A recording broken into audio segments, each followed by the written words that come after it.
মাদ্রাসার ছাত্র দোয়া করতেছি, আল্লাহ আমি গরিব, ও আল্লাহ আমার মা বাবা আমাকে টাকা দিতে পারেন না, পয়সা দিতে পারেন না, এই মাদ্রাসায় লেখাপড়া করি। ও আল্লাহ আমি বন্ধে বাড়িতে গিয়া দেখি বাসায় ভাত নাই। আমার মা বাবা নিজেরা আলোচনা করেন, আমরা যত কষ্ট হোক সন্তানকে আলেম বানাবো, মারা যাওয়ার পরে যেন আমাদের জন্য দোয়া করতে পারে। আল্লাহ মাঝে মাঝে গভীর রাতে ঘুম ভেঙে যাইতো কান্নার আওয়াজ পেয়ে। আমি দরজার ফাঁকা দিয়া তাকায় দেখতাম আমার মা আমার বাবা তাহাজ্জুদ নামাজ আদায় করে আল্লাহ তোমার দরবারে আমার জন্যে কাঁদে।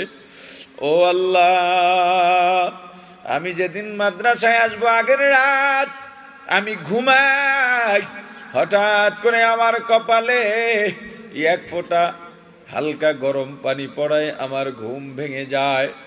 আমি তাকায় দেখি আমার মা আমার পাশে বসে আছেন আর চোখের পানি ছেড়ে কাঁদেন। আমি উঠে বসলাম, ও মা এত রাতে তুমি আমার বিছানায় কেন, আমার মাথার পাশে বসে কেন কাঁদো? আমার মা ডাক দিয়া বলে, সন্তান আমরা ভয়ে আছি। এ বাবা আমরা তোকে টাকা দিতে পারি না, পয়সা দিতে পারি না। বাবারে তোকে বিদায় দিয়ে আমি মা সারাদিন কতদিন কষ্টে দিন কাটাই, তোর বাবা তোর জন্যে কাঁদতে কাঁদতে রাত্রটা নির্ঘুম কাটায় দেয়। এ বাবা কালকে মাদ্রাসায় চলে যাবি, মনটা ভালো লাগে না। ফজরের পরে আমার মা আমার ব্যাগ গুছায় দেন আর মাথার আঁচলটা লম্বা পর্দা দেওয়া। আমি একটু মাথা নিচু করে তাকায় দেখলাম আমার মায়ের চোখে পানি ছল ছল করতেছে। আমি বিদায় নিলাম ব্যাগটা মা বাবার হাতে দিয়া। আমার বাবা সামনে হাঁটে, আমি পিছনে যাই মায়ের দোয়া নিয়া। মা আমাকে জড়াইয়া কাঁদেন আর বলেন, বাবা বাইরের ছেলেদের সঙ্গে মিশবি না, দুষ্টুমি করবি না। আমার হাতে 10টা টাকা দিয়া বলে, বাবা বাড়ির চাউলের খুদ বাঁচাইয়া বাঁচাইয়া মুরগির ডিম বিক্রি করে তোর জন্য 10টা টাকা রাখছি রে বাবা, এইটা নিয়ে তোর যখন যা মন চায় খাবি। আমি ডাক দিয়া বললাম, মা আমাকে আরো কিছু টাকা দাও। আমার ছাত্র ভাইয়েরা বড় লোকের সন্তান, ওরা আইসক্রিম কিনে খায়, তরকারি কিনে খায়, আমার দেখে খাইতে মনে চায়। আমার মা মাথায় হাত বুলায় বলে, রে বাবা ওরা যখন আইসক্রিম খাবে তুই 1 টাকার বাদাম কিনে খাবি, ওদের দিকে তাকাবি না, একদিন তোর অভাব হবে না। তোর বাবা অনেক কষ্ট করে রে সন্তান, ঘরে আর কোনো টাকা নাই। বাবারে তোর কিতাব কিনতে দিয়া, তোর ভর্তি ফি দিতে গিয়া আমরা একদিন না খাইয়া থাকছি। তোর বাবা সকালে বের হইয়া যায়, গভীর রাতে বাসায় ফেরে, সারাদিন তোকে নিয়ে চিন্তা। এ বাবা দোয়া কর। আমি আমার বাবার পিছনে পিছনে রওনা হই। কত দূর যাওয়ার পর বাড়ির মায়া, মায়ের মায়া, পেছনের দিকে তাকাইলাম, বাড়ির দিকে তাকায় দেখি বাড়ির দরজায় আমার মা গাছের আড়ালে দাঁড়াইয়া আমার পথের দিকে তাকাইয়া তাকাইয়া কাঁদেন। ও আল্লাহ আমাকে আমার বাবা বাসের সিটে বসাইয়া সুপারভাইজারকে ডেকে বললেন, হে সুপারভাইজার আমার ছেলেটা হাবিবুর রহমান খানের মাদ্রাসা চেনে না, এ বাবা তুমি একটু আমার সন্তানকে ওখানে নামায়া দিও। আমার বাবা চলে গেছে, মনে করছি আমার বাবার চাইতে শক্ত বাবা আর কেউ নাই। বাড়িতে গেলে বাবা আমাকে দুষ্ট ছেলেদের সাথে মিশতে দেন না, মাদ্রাসা খোলার পরে একদিন অতিরিক্ত বাড়িতেও থাকতে দেন না। মা বলতেন বাবা আমাদের জন্য কাঁদেন, কিন্তু বিশ্বাস করতাম না, মনে করতাম আমার বাবার চাইতে পাষাণ হৃদয়ের বাবা আর দুনিয়ায় নাই। মাও এও বলতেন তোমাদেরকে মানুষ বানাবার জন্যে মাঝে মাঝে শাসন করেন, আধা ঘন্টা পরে গাড়ি ছাড়বে। আধা ঘন্টা হয়ে গেছে, জানালা দিয়া বাইরে নজর পড়ল। হঠাৎ করে দেখলাম আমাকে দেখে কে যেন খাম্বার আড়ালে আড়াল হইয়া দাঁড়াইছে। আমি একটু ভালো করে তাকায় দেখলাম আমার সেই শক্ত বাবাটা এখনো যান নাই। ওই খাম্বার আড়ালে দাঁড়াইয়া আমার দিকে তাকাইয়া তাকাইয়া খাদেন। ও আল্লাহ, আমার ওই মা বাবার টাকা নাই, পয়সা নাই, কিন্তু আমাকে মাদ্রাসায় পড়ান। এই মাদ্রাসায় খরচ দিতে পারেন না, এলাকার যেই মানুষগুলো খরচ দিয়া মাদ্রাসায় আমাদের খাবারের ব্যবস্থা করেন, মাদ্রাসায় আমাদের লেখাপড়ার ব্যবস্থা করেন, কিতাবের ব্যবস্থা করেন। ও আল্লাহ, তাদেরকে উসিলা করে এলাকার সমস্ত মানুষগুলোকে বিপদ থেকে হেফাজত করেন। তোমার উপরে তো আল্লাহর গজব লটকানো ছিল, এই ছোট্ট বালকের দোয়ায় আল্লাহ গজবটা তোমার উপর থেকে আবার উঠাইয়া নেন। মাদ্রাসার সঙ্গে সম্পর্ক গড়েন, আলেমদের সঙ্গে সম্পর্ক গড়েন, কোরআনের সঙ্গে সম্পর্ক গড়েন। ঠকবেন না, ঠকবেন না, ঠকবেন না। আল্লাহ আমাদেরকে কোরআনের সঙ্গে সম্পর্ক রেখে, আলেমদের সঙ্গে সম্পর্ক রেখে আল্লাহ ওয়ালা হইয়া কবরে যাওয়ার তৌফিক দান করেন। বলেন আমিন। আরো জোরে বলেন আমিন। যতটুকু আলোচনা করেছি, আলোচনায় যত ভুল আমার পক্ষ থেকে, যত ভালো আল্লাহর পক্ষ থেকে, আমার ভুলগুলো শুধরাইয়া আল্লাহর ভালোগুলো গ্রহণ করার তৌফিক দান। কমিটি আপনারা কারো না কারো মাঝে অথবা সবার মাঝে এমন কিছু খুলুসিয়ত আছে যার কারণে এই গ্রামের মাদ্রাসার মাধ্যমে আল্লাহ আপনাদের এলাকায় একটা আলো জ্বালাইয়া দিয়েছেন। এই দাওরায় প্রথম যখন ছাত্রদের আবেগ থাকে, প্রথম ক্লাস, এই আবেগটা থাকে বুখারী শরীফের উদ্বোধনী ক্লাস। এই ক্লাসের আলোচনা শুরু হয় এই নিয়ত দিয়া। কি দিয়া? আরে বলে না, কি দিয়া? নিয়ত দিয়া। নিয়তের অনেক দাম। প্রত্যেক জিনিসের ব্যাপারে আপনার নিয়ত যেমন হবে, কাজের ফলাফলও তেমন হবে। তো এই জন্যে কি নিয়ত নিয়ে আসছেন জানি না, যেই নিয়তই থাকুক নিয়তটাকে ভেঙে চুরে সঠিক করেন। প্রত্যেক মানুষকে ভাঙতে হবে, মরার আগে মরতে হবে। কয়েকটা পাখি জালে আটকে গেছে, শিকারীর জালে আটকে গেছে। তার দলের এক পাখি এসে ডালের উপরে বসছে। শিকারী তাকায় দেখলো তার জালে অনেকগুলো পাখি আছে, সে পাখি ধরবে, এর মধ্যে ডালের উপর একটা পাখি বসছে। হঠাৎ করে দেখলো পাখিটা ডালের উপর থেকে মরে পড়ে গেছে। কাকতালীয় ভাবে জালে যেই পাখিগুলো ফেসে গেছে, আটকে গেছে, ওরাও মরে গেছে। মরা পাখি কোনো কাজে লাগে? শিকারী পাখিগুলো ছুটাইয়া ছুটাইয়া ছুটে ফেলাই দিল। মরা পাখি যখনই ফেলাইয়া দিছে তখনই সবটি কিচির মিচির করতে করতে উড়ে গেল। বেচারা অবাক। বুদ্ধিমান বা নিজের মুরব্বী কারো কাছে গেল, গিয়ে বলল যে হুজুর, আমি আসলে কাহিনীটা বুঝি নাই। হুজুর বললেন, পাখি তোমাকে শিক্ষা দিয়ে গেছে, যদি বাঁচতে চাও মরার আগে একবার মরো। বাঁচতে চাইলে মরার আগে একবার মরো। জুলাই আগস্ট গণ অভ্যুত্থানে একটা মাদ্রাসার ছাত্র, কালকে আমি সাক্ষাৎকার দেখেছি ভিডিওতে, কোন টিভিতে যেন সাক্ষাৎ দিতেছে।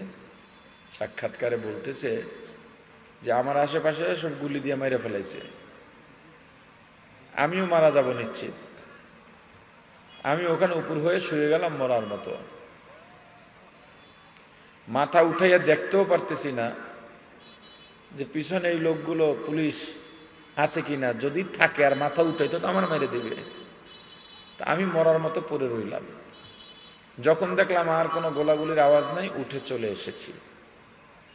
ছেলেটা বাঁচলো কেন? মরার আগে মরছে। কবরে যাব যেই মৃত্যুর কারণে, ওই মৃত্যুর আগে মরো, তার মানে কি মৃত ব্যক্তির কোনো দুনিয়ার চাহিদা থাকে না। মৃত ব্যক্তি কারো সাথে শত্রুতা করতে পারে না। মৃত ব্যক্তির দুনিয়ার লোভ থাকে না। মৃত ব্যক্তি ঝগড়া ফাসাদ করতে পারে না, বদনাম রটাইতে পারে না, চুরি ডাকাতি করতে পারে না। মৃত ব্যক্তির যাত্রা থাকে কোন দিকে? আরে বলে না কোন দিকে? আখেরাতের দিকে। এই মরার আগে একবার মরতে হবে। নিজেকে ভেঙে চুরে সাজান। রাসূল করিম সাল্লাল্লাহু আলাইহি ওয়াসাল্লাম বলেছেন, পৃথিবীতে দুই ধরনের মানুষ সব থেকে ভালো। কয় ধরনের? কে বলছেন? মাশাআল্লাহ। এক, যারা কোরআন শেখে। এক, এই অর্ধেকে বলেন, অর্ধেকে বলেন না, কোন দুঃখে? এক। দুই, যারা শিখান। দুই, যারা শেখে তাদেরকে কি বলে? বলেন, ছাত্র। যারা শিখান, এক কথায় কোরআনের ছাত্র এবং শিক্ষক পৃথিবীর সব থেকে ভালো। কে বলছেন? এবার আমাকে বলেন, কোরআন শিখানো হয় কোথায়? প্রাইমারিতে, KG, kindergarten, primary, high school, college, varsity, কোথায়? আওয়াজ দিয়া বলেন। অতএব পৃথিবীর সর্বশ্রেষ্ঠ শিক্ষা প্রতিষ্ঠান মাদ্রাসা। কে বলছেন? জোরে। এবার বলেন, মাদ্রাসার ছাত্র শিক্ষক কিংবা কোরআনের ছাত্র শিক্ষক দেখলে আমরা কি বলে ডাকি? বলেন। অতএব পৃথিবীতে হুজুররা সব থেকে ভালো। কে বলছেন? এখন হুজুরদের আপনি ভালো জানেন চাই না জানেন, তাতে হুজুরদের কিচ্ছু আসবে যাবে না। হুজুরদের শ্রেষ্ঠত্বের সনদ দিয়েছেন মুহাম্মদুর রাসূলুল্লাহ। সুয়ালে মুকাদ্দার। সুয়ালে মুকাদ্দার বোঝেন? আলোচক আলোচনার মাঝে এমন কিছু কথা বলেন যেই কথায় আপনার ভেতরে একটা প্রশ্ন জাগে। যেমন আপনারা রাজনৈতিক ব্যক্তিদের বক্তব্য শোনেন, টিভিতে রাষ্ট্রপতির ভাষণ শোনেন, বা একজন আলোচকের আলোচনা শুনে চলে যাওয়ার পরে আপনাদের ভিতরে আলোচনা হয়, এইটা যদি অমুকে বলে তাহলে এখানে এটা হলো কেন? আপনি তো তারে জিজ্ঞেস করতে পারেন নাই। এই যে কেন একটা প্রশ্ন আপনার ভিতরে এলো, যেটা পরবর্তীতে মজলিসে বসে আপনি প্রশ্নটা করতেছেন, এই মনে যে প্রশ্ন জাগে আলোচনার ভিতরে, এটাকে সুয়ালে মুকাদ্দার কয়। এটা হুজুররা খুব ভালো জানে দেখা যে কোনো কিতাবের ক্লাসে এই ধরনের প্রশ্ন থাকে না। হুজুররা আলোচনার ভিতরে এই প্রশ্নের জবাব দিয়ে দেন। এখন আপনার ভেতরে সৃষ্ট এই প্রশ্নের নাম হলো সুয়ালে মুকাদ্দার। যে আল্লাহর রাসূল বিজ্ঞানী দেখলেন না, ডাক্তার, ইঞ্জিনিয়ার, দার্শনিক, হুজুরদেরকে এত ভালো বললেন কেন? কোরআনের ছাত্র শিক্ষককে এত ভালো বললেন কেন? এই সমাজের প্রতি, দেশের প্রতি হুজুরদের কি অবদান আছে? হুজুররা তো মানুষের বাড়ি মাগনা খায় আর মসজিদে ঘুমায়। আপনাদের এই অঞ্চলে কি নাম এলাকার? মিয়াপাড়া। এই ভাঙ্গার মিয়াপাড়া এলাকায় হুজুররা মাগনা খায়, মানুষের বাড়ির মুরগির রান খায়। এই কথা কি মিয়া বাড়ি কেউ বলে? এইসব অঞ্চলে বলে যে হুজুররা ফাও খায়, মাগনা খায়, মানুষের বাড়ি খায়, বলে না? হুজুররা যদি মানুষের বাড়ি খায়, আপনার সমস্যা কি? বোঝে না? বোঝেন নাই? আমি যদি ওনার বাড়ি খাই, ওনার বাসায় খাই, আপনার সমস্যা কি? আপনি বলেন কেন? আচ্ছা, হুজুররা যে খায় মানুষের বাড়ি, জোর করে গিয়ে খাইছে? কিভাবে খায় দেখেন। ফজরের আজানের আগে আগে গিয়ে কেউ ইমাম সাহেবের কামরা একজনের নক করছে, হুজুর ওঠেন। হুজুর চিন্তা করতেছে ব্যাপার কি, আমার তো উঠাইয়া দেওয়া লাগে না। এত আগে কে নক করলো? দরজা খুলে দেখে এলাকার একজন খুব নামি দামি মানুষ। কিরে ভাই, আপনি এই সময় কাউকে নামাজ পড়বেন না? এটা কোনো কথা কইলেন? আমার জিগান আপনি আমি নামাজ পড়বো কি না? আমি তুলছি 3টায়, তাহাজ্জুদ পড়ছি, তেলাওয়াত করছি, এখন জিকির আজকার করতেছি, আজান হবে, জামাতে চলে যাব। তা আপনি কি উদ্দেশ্যে আইলেন? ঢোকেন ভিতরে, ঢোকেন, বসেন। বসতে বসতে বলতেছে, হুজুর কি পাপ যে জীবনে করলাম, পাপ তো নজরে দেখি না, কিন্তু বিপদ চায় না। আলহামদুলিল্লাহ আমার জীবনটায় কোনো পাপ নাই হুজুর, এরপরও বিপদ কাটে না, ব্যাপারটা কি? হুজুর বলে, গতকালকের ফজর পড়ছেন? কয় না, গত জুমান আপনার পিছে পড়ে গেলাম। পাপ দেখে না। এমন অপদার্থ আছে না নাই? সুন্নত নাই, নামাজ নাই, রোজা নাই, এরপরে কয় সৎপথে চলে। কি পথে চলে? সৎপথে চলে। যাক, বুঝলাম। তো এখন কি ব্যাপার বলেন? বলে, হুজুর সারা রাত ঘুমাইতে দেয় নাই বউ। কেন? মেয়েটা খুব অসুস্থ, ছেলেটা খুব অসুস্থ। ডাক্তার দেখাইলাম, অ্যালোপ্যাথিক, হোমিওপ্যাথিক, বিদেশে নিলাম, মাদ্রাজ নিলাম, কাজ হচ্ছে না। তা বউ কইল, শেষ চিকিৎসা হুজুরের একক তো যদি দাওয়াত দিয়া বাসায় খাওয়াইয়া দিতেন বা একটু পানি পরা আনতেন, মনে হয় ভালো হইতো। সবাই কারামতি যেখানে শেষ, হুজুরের কারামতি ওই জায়গার থেকে শুরু। কথা কয় না? যখন সব ফেল হইয়া যায় তখন যায় হুজুরের কাছে। ইমাম সাহেব কয়, ডায়েরি খালি নাই। পূব পাড়া, দক্ষিণ পাড়া, পশ্চিম পাড়া, পূর্ব পাড়া, সব দিকে অমুক বাড়ি, আলাদার বাড়ি, খান বাড়ি, মির্দা বাড়ি, সৈয়দ বাড়ি, শরীফ বাড়ি, সব দিকে খালি দাওয়াত আর দাওয়াত। এই ডায়েরি দেখেন, কোনো খালি নেই। কয় কোনায় দেখ, কোনা কাঞ্চি দিয়ে কোনো বাবা আমার একটু দিতে হবে, নাহলে ঘরে উঠতে পারতাম না। এই যে হুজুরে নিল, হুজুরে গেল না নিল? জোরে। আচ্ছা, হুজুররা যাদের বাড়ি খান, ওই বাড়িতে খাওয়ার পরে ওই বাড়িওয়ালারা বেজার হন না খুশি হন? জোরে বলেন। আরে কি তৃপ্তি! গল্প কইরা বেড়ায়, আজকে আমরা হুজুরে খাওয়াইছি। কথা কয় না? আপনি বিরোধিতা করেন কা? আচ্ছা বলেন তো, রাস্তার টেন্ডার বাজিতে হুজুরদেরকে কোনোদিন মারামারি করতে দেখছেন? লেজার লাইট আছে, দেখছেন না? চিকন আলো, চোখে মারলে এই যে রাস্তায় দাঁড়াইয়া ট্রাক থামাইয়া থামাইয়া এরপর মুসাফা করে। একে হুজুরকে দেখছেন কোন সময়? কথা বলেন না। তাই ফাও খাইলো কারা, কইলেন কাগো?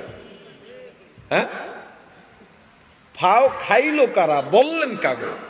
এইটা একটা আকলি দলিল, যুক্তিভিত্তিক একটা দলিল। আসলেই তো আল্লাহ রাসূল সাল্লাল্লাহু আলাইহি ওয়াসাল্লাম যারা কোরআন শেখে আর শিখান, তাদেরকে এত ভালো বললেন কেন? এর জবাব তো আসলেই দরকার, আছে না নাই? ভালো বলেছেন কে? সবাই বলে না, কিন্তু এই রাসূলের কৌলের পক্ষে, কথার পক্ষে জবাব দিয়েছেন আল্লাহ। কেন ভালো বলছেন, এই জবাব দিয়েছেন কে? দেখেন, অনেকগুলো জবাবের এক জবাব, কোরআন না শিখলে মানুষ মানুষই হতে পারে না। কোরআনের মাধ্যমে মানুষ মানুষ হয়। এজন্য কোরআন যারা শেখে আর শিখান, তাদের দাম এই দুনিয়ায় সব থেকে বেশি। এবারের পক্ষে আল্লাহ কি বলেন দেখেন। আর রহমান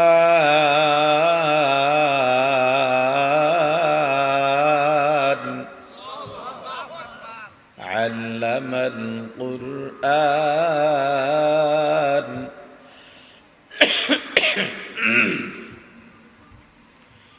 খালাকাল ইনসান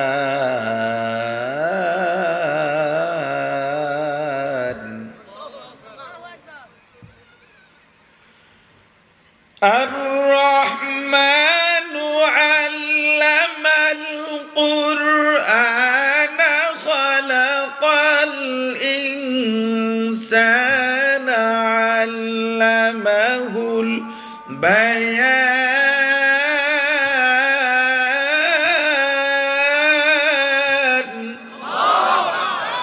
الرحمن দয়াময় আল্লাহ। বাইরের মাইকগুলো অফ করে দেন। বাইরের মাইক সব অফ করে দেন। আর রহমান দয়াময় আল্লাহ, আল্লামাল কুরআন যিনি কোরআন শিক্ষা দিয়েছেন, খলাকল ইনসান যিনি মানুষ সৃষ্টি করেছেন, ভালো করে বুঝবেন।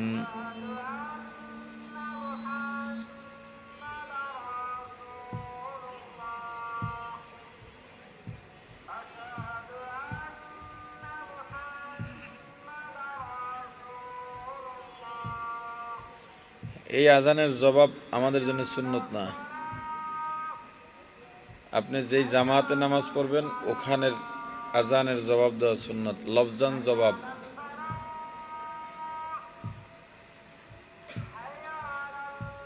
আজানের জবাব দেওয়া যে ওয়াজিব, ওইটা কোন জবাব জানেন? জানেন? ওইটার জবাব হলো আজানের পরে জামাতে যাওয়া, ওইটা ওয়াজিব। আর মুখে মুখে আল্লাহু আকবার বললে মুয়াজ্জিন, আমরাও যে আল্লাহু আকবার বলি, এটা হলো সুন্নত জায়েদা।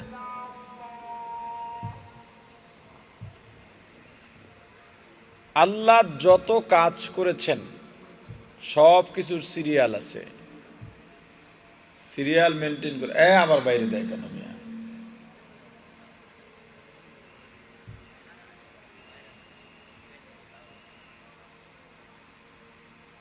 দুনিয়াতেও যারা তরতিব অনুযায়ী আমল করে, এই আমলের দাম আল্লাহর কাছে অনেক।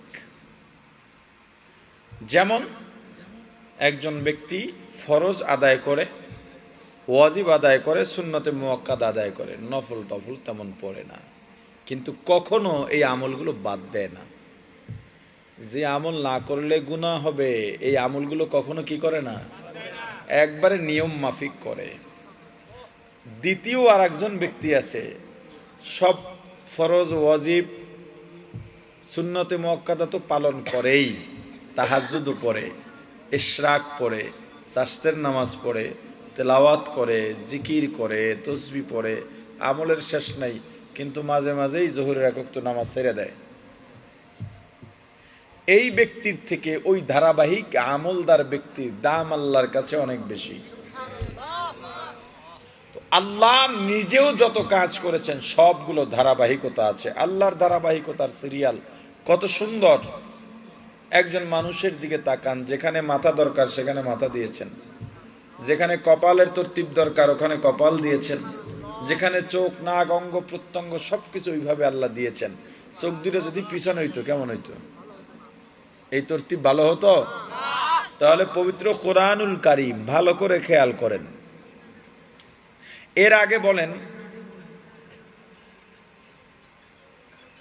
আমরা আগে জন্মগ্রহণ করি না মাদ্রাসায় ভর্তি হই?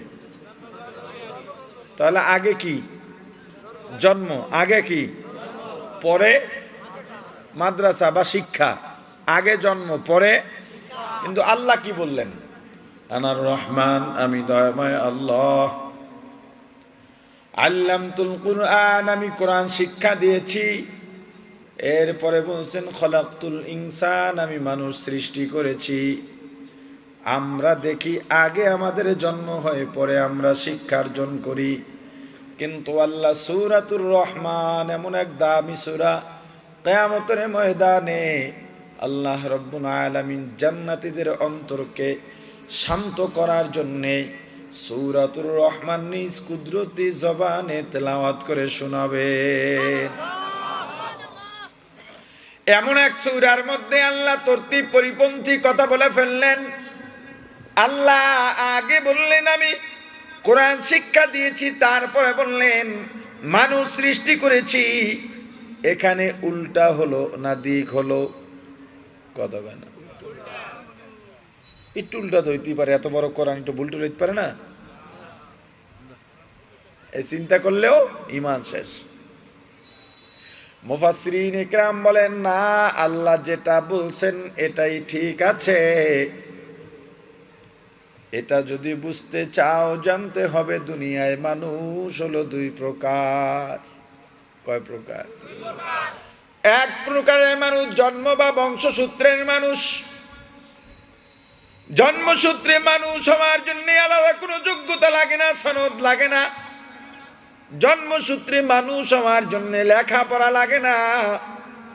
জন্মসূত্রে মা বাবার ঔরস থেকে জন্ম নিলেই মানুষ হওয়া যায়।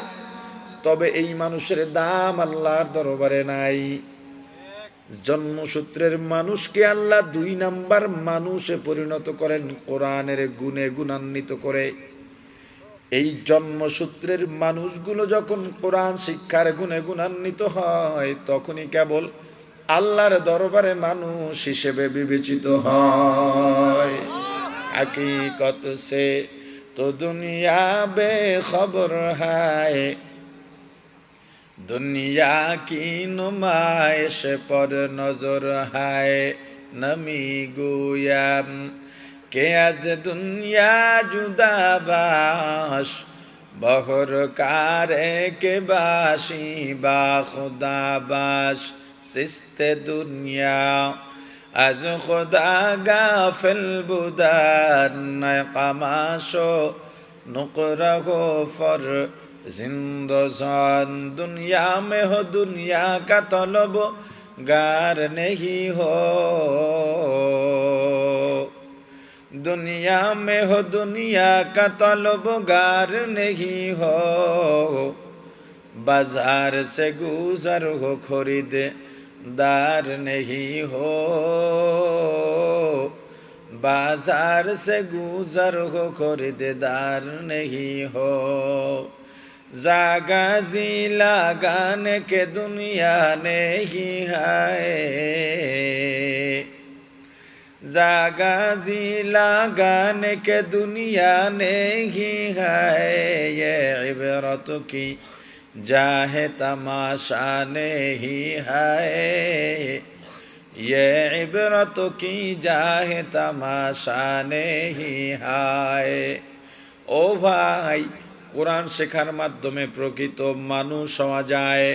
কোরআন না শিখলে মানুষ মানুষ হতে পারে না। ও ডাক্তার, তুমি ডাক্তারি বিদ্যা অর্জন করেছো, তোমার বিদ্যায় যদি কোরআনের শিক্ষা না থাকে রে ডাক্তার, তুমি ডাক্তার হতে পেরেছো কিন্তু এখন পর্যন্ত আল্লাহর দরবারে মানুষ হতে পারো নাই। হে ইঞ্জিনিয়ার, তুমি এত বড় সম্মানী হয়ে গেছো, এলাকায় গেলে বড় চেয়ারটা তোমাকে এগিয়ে দেওয়া হয়, মসজিদের সভাপতি তোমাকে বানানো হয়, স্কুল মাদ্রাসার সভাপতি বানানো হয়, এলাকার অনুষ্ঠান আয়োজনের প্রধান অতিথি তোমাকে বানানো হয়, সংবর্ধনা দেওয়া হয়, ফুলের মালায় বরণ করা হয়। কিন্তু তোমার বিদ্যায় যদি কোরআনের শিক্ষা না থাকে রে ভাই, এলাকার মানুষের কাছে সম্মানী হতে পারো, আল্লাহর আদালতে এখনো পর্যন্ত মানুষ হতে পারো নাই। মানুষ হওয়ার জন্য কোরআন লাগবেই লাগবে, কোরআনের শিক্ষা ব্যতীত কেউ মানুষ হতে পারে না। ও ভাই, এজন্য তোমার সন্তানকে কোরআন শিখানো লাগবেই লাগবে। ক্বালান নবিয়্যু সাল্লাল্লাহু আলাইহি ওয়াসাল্লাম, তলাবুল ইলমি ফারিদাতুন আলা কুল্লি মুসলিম, আও কামা ক্বালান নবিয়্যু আলাইহিস সালাতু ওয়াসসালাম। আমার রাসূল বলেন, প্রত্যেক মুসলমান নারী পুরুষের জন্য ইলম শেখা ফরজ, ইলমে দ্বীন শেখা ফরজ। কতটুকু ইলম শিখবেন, কতটুকু দ্বীন শিখবেন, দাওরা পাশ করা ফরজ নয়, কামেল পাশ করা ফরজ নয়, মুফতি মুহাদ্দিস হওয়া ফরজ নয়। যতটুকু ইলম না জানলে হালাল হারাম জানা যায় না, যতটুকু ইলম না জানলে জায়েজ না জায়েজ জানা যায় না, পাক না পাক জানা যায় না, এতটুকু ইলম শেখা প্রত্যেক নারী পুরুষের জন্য ফরজ। আর এটা মাদ্রাসার প্রাথমিক শিক্ষায় আদায় হয়ে যায়, আলহামদুলিল্লাহ। প্রাণের ভাই আমার, রিক্সাওয়ালা রিক্সা চালান, পথিমধ্যে এলাকার মহাজন দাঁড়িয়ে আছেন, ইশারা করলেন রিক্সা দাঁড়াও। লাফ মেরে রিক্সায় উঠে গেলেন, যাও আমার বাসায় পৌঁছে দাও। বাড়ির সামনে নেমে টাকা বের করে ভাড়া দেয় আর বলে, এ মোল্লা ভাড়া কত? মোল্লা, মুন্সি, মৌলভী তিনটা শব্দই সম্মানের শব্দ, কিন্তু আমাদের দেশে এই তিনটা শব্দ সম্মান করে বলা হয় নাকি তিরস্কার করে? এই জন্য আমি বলি হুজুর করে মোল্লা, মুন্সি, মৌলভী ডাকা যাব না। হুজুর ডাকো, নাইলে ভাই ডাকো, পছন্দ নাইলে আব্বা ডাকো, তবু মোল্লা, মুন্সি, মৌলভী ডাকা যাবে না। বলে মহাজন আপনি যা দেন। এ মোল্লা, ছেলে মেয়ে কয়জন?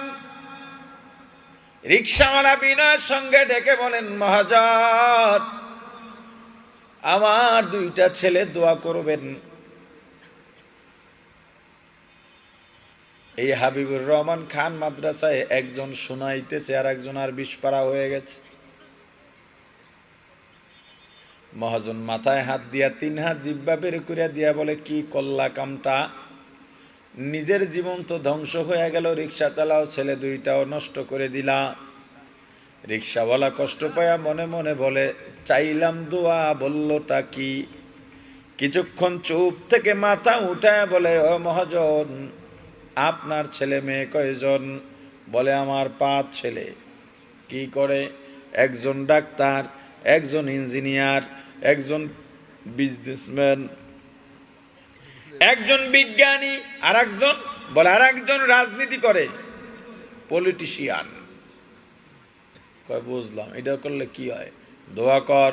এটি তো তোরা বুঝবি না, যেহেতু রাইতের ভোটের সিজন, যদি কোনো মতে চেয়ারম্যান বানাইতে পারি লালে লাল। কয় লাল আবার কেমনে হয়? কয় খালি শুইনা যা, একবার চেয়ারম্যান বানাইতে পারলে পরবর্তীবারে এমপির জন্য নমিনেশন কিনবো, যত টাকা লাগে এই টাকা পাইবেন কই? কয় চেয়ারম্যান হইলেই টাকা জোগাড় হয়ে যাবে। যদি একবার এমপি বানাইতে পারি মন্ত্রীর জন্য ট্রাই করব। রিক্সাওয়ালা বলে এত বানাইয়া বানাইয়া কি লাভ? বলে উপরে যত যাওয়া যায় চুরি তত ভালো করা যায়। রিক্সাওয়ালা ডেকে বলে মহাজন আপনার 5টা ছেলে, তাহলে সবাই তো এস্টাবলিশ? বলে হ্যাঁ। তোদের মতো বোকা হইলে তো আমিও রিক্সা চালাইতাম। রিক্সাওয়ালা বলে মহাজন আমি এত কিছু জানতে চাই না, আপনার কাছে একটা কথা জানতে চাই। আপনার 5টা ছেলে লেখাপড়া করা, 5টা ছেলে শিক্ষিত, 5টা ছেলে প্রতিষ্ঠিত, এস্টাবলিশ হয়ে গেছে। আমি জানতে চাই আপনি মারা যাওয়ার পর আপনার 5 ছেলের কোন ছেলে আপনার জানাজা পড়াবে? এবার মহাজনের মাথা নিচু হয়ে গেছে। রিক্সাওয়ালা ধমক দিয়া বলে এ ফকির তোর ভাড়া লাগবে না, যা। আমার রাসূল বলেছেন যার মধ্যে দ্বীন নাই, যার মধ্যে কোরআন নাই, যার মধ্যে আল্লাহর ভয় নাই, তাকওয়া নাই, ও দুনিয়ায় ও গরিব, পরকালে মহাগরিব। সন্তান জন্ম দেওয়া তো বাহাদুরি নয়, পশু পাখিও তো সন্তান জন্ম দিতে পারে, মানুষ বানাইতে পারে কয়জন? নিজের সন্তান আছে, সন্তানকে মানুষ বানাও, আর কত দেখলে শিক্ষা অর্জন করবা? এই তো 2-3 বছর আগের ঘটনা, সারা বাংলাদেশে আলোচিত ঘটনা। নরসিংদীর ব্যাংকার, ঢাকায় 6 তলা বাড়ি, নরসিংদীতেও 6 তলা বাড়ি, ব্যাংকে সমান 1 কোটি টাকা তার ডিপোজিট করা আছে। মারা গেছে 2টা ছেলে। একদিন নিচতলায় বাবার লাশ পড়ে আছে, দাফন কাফনের কোনো খবর নাই। প্রাণের ভাই আমার, মাদ্রাসা বলবা হুজুর আমার ছেলে মেয়ে বড় হয়ে গেছে, এখন আমার আর সুযোগ নাই। মাদ্রাসায় বেশি বেশি সম্পর্ক বাড়াও, ওস্তাদদের সঙ্গে সম্পর্ক বাড়াও, ছাত্রদেরকে নিজের সন্তানের মতো দেখো, আদর করো, ভালোবাসো। কারণ এই মাদ্রাসার ছাত্রদেরকে তুমি যতই কষ্ট দাও না কেন, ওরা কিন্তু গভীর রাতে তোমার জন্য দোয়াই করে। এলাকার ভাইরা যারা মাদ্রাসাকে বোঝা মনে করো, মাদ্রাসা নিয়ে মাঝে মাঝে বিরক্তি ভাব প্রকাশ করো, তোমার তো জানা নাই এই মাদ্রাসার উসিলায় এলাকায় হাজার হাজার রহমতের ফেরেশতারা নিয়মিত আপ ডাউন করে আসা যাওয়া করে। তুমি জানো না মাদ্রাসার মধ্যে কি হয়? যদি জানতা এসে বলতা, হে মাদ্রাসার ছাত্ররা, তোমাদের পাও ধোয়া পানি দাও, আমি একটু বরকত নিই। এমনকি পাও ধোয়া পানি খাওয়া যাইব? এটা বললাম কেন? গুরুত্ব বুঝাবার জন্য। তুমি যদি জানতে চাও মাদ্রাসার মধ্যে কি হয়, মাঝে মাঝে কোনো এলান ছাড়া গভীর রাত মাদ্রাসা কম্পাউন্ডে ঢুকে যাও। ফজরের আজানের আধা ঘন্টা 1 ঘন্টা আগে তাকায় দেখবা 6, 7, 8, 9 বছরের সন্তান, যেই সন্তানকে মা খাওয়াইয়া দেওয়ার কথা, মা বিছানা বিছায়া দেওয়ার কথা, যেই সন্তানকে মা গোসল করায়া দেওয়ার কথা, কাপড়টা ধুয়া দেওয়ার কথা, বিছানা বিছায়া দেওয়ার কথা, ওই সন্তানটা মাদ্রাসায় এসে নিজের খাবারটা নিজে খায়, নিজের কাপড়টা নিজে ধোয়, নিজের বিছানা নিজে বিছায়। আবার রাত যখন গভীর হয়ে যায়, সারা দুনিয়া নীরব নিস্তব্ধ, কোনো আওয়াজ নাই, কোনো আলোচনাও নাই, বাতিগুলা বন্ধ। ছোট্ট বালক ঘুম থেকে জেগে গেল, নিজের বিছানাটা নিজে গুছাইয়া, মশারিটা খুলে গুছাইয়া অজুখানায় চলে গেল। সুন্দরভাবে অজু বানাইয়া মসজিদের এক কোনায় যায় নামাজ বিছাইছে, অথবা নিজের রুমের মধ্যে একটা যায় নামাজ বিছাইয়া ছোট্ট বালক নামাজে দাঁড়ায় গেছেন। আল্লাহ ফেরেশতাদেরকে আনন্দে ডাকেন আর বলেন, এ ফেরেশতারা আয় আয়, তোরা বলছিলি আমি যাতে আদম না বানাই, তাকায় দেখ যার উপরে আমল নামায় এখনো জারি হয় নাই, ওই বান্দা আমার গুণগানের জন্যে সবাই যখন ঘুমায় ও যায় নামাজে দাঁড়ায় গেছে। আউলিয়ারা কারে উকুবা ইখতিয়ার, জাহেলারা কারে দুনিয়া ইখতিয়ার, আশিকারা মিল্লাত মাযহাব জুদা হস্ত, আশিকারা মিল্লাত মাযহাব খুদাস্ত, মিয়ানে আশিক মাশুক রামজিস্ত, কিরামান কাতিবিন রাহাম খবর নিস্ত। ও ভাই, ছেলেটার নামাজে দাঁড়ায়া কাঁদে, আল্লাহর কাছে দোয়া করে আর কাঁদে, আলহামদুলিল্লাহি রাব্বিল আলামিন আর রহমানির রহিম মালিকি ইয়াউমিদ্দিন, ইয়্যাকা না'বুদু ওয়া ইয়্যাকা নাস্তাঈন, ইহদিনাস সিরাতাল মুস্তাকিম। রুকুতে যায় কাঁদে, সেজদায় যায় কাঁদে, তাশাহুদে বসে কাঁদে, 2 রাকাত 4 রাকাত নামাজ শেষ করে একটু তেলাওয়াত একটু জিকির করে কচি 2টা হাত আমার আল্লাহর দরবারে বাড়ায়া চোখের পানি ছেড়ে কাঁদে আর দোয়া করে, আল্লাহ তুমি তো গভীর রাত বের হইছো মোবাইলে পরনারীর সঙ্গে কথা বলতে, বন্ধুদের আড্ডায় জুয়ানিয়া ব্যস্ত, নাইট ক্লাবে তুমি ব্যস্ত। আল্লাহ তোমার উপরে আযাব গজব ফালাইবেন, আসমানে গজব লটকে আছে। এমন সময় এই মাদ্রাসার ছাত্র দোয়া করতেছে, আল্লাহ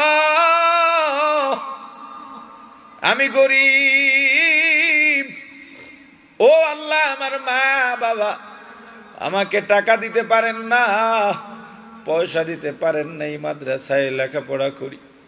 ও আল্লাহ আমি বন্ধে বাড়িতে গিয়ে দেখি বাসায় ভাত নাই। আমার মা বাবা নিজেরা আলোচনা করেন, আমরা যত কষ্ট হোক সন্তানকে আলেম বানাবো, মারা যাওয়ার পরে যেন আমাদের জন্য দোয়া করতে পারে। আল্লাহ মাঝে মাঝে গভীর রাতে ঘুম ভেঙে যাইতো কান্নার আওয়াজ পেয়ে, আমি দরজার ফাঁকা দিয়া তাকায় দেখতাম আমার মা আমার বাবা তাহাজ্জুদ নামাজ আদায় করে আল্লাহ তোমার দরবারে আমার জন্য কাঁদে। ও আল্লাহ আমি যেদিন মাদ্রাসায় আসবো আগের রাত আমি ঘুমাই, হঠাৎ করে আমার কপালে এক ফোঁটা হালকা গরম পানি পড়ায় আমার ঘুম ভেঙে যায়। আমি তাকায় দেখি আমার মা আমার পাশে বসে আছেন আর চোখের পানি ছেড়ে কাঁদেন। আমি উঠে বসলাম, ও মা, এত রাতে তুমি আমার বিছানায় কেন, আমার মাথার পাশে বসে কেন কাঁদো? আমার মা ডাক দিয়া বলে, সন্তান, আমরা ভয়ে আছি। এ বাবা, আমরা তোকে টাকা দিতে পারি না, পয়সা দিতে পারি না।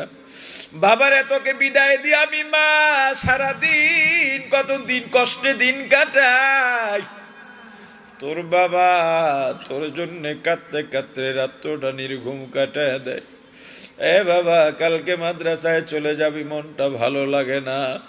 ফজরের পরে আমার মা আমার ব্যাগ গুছায় দেন আর মাথার আঁচলটা লম্বা পর্দা দেওয়া। আমি একটু মাথা নিচু করে তাকায় দেখলাম আমার মায়ের চোখে পানি ছল ছল করতেছে। আমি বিদায় নিলাম, ব্যাগটা মা বাবার হাতে দিয়া। আমার বাবা সামনে হাঁটে, আমি পিছনে যাই মায়ের দোয়া নিয়া। মা আমাকে জড়াইয়া কাঁদেন আর বলেন, বাবা, বাইরের ছেলেদের সঙ্গে মিশবি না, দুষ্টুমি করবি না। আমার হাতে 10টা টাকা দিয়া বলে, বাবা,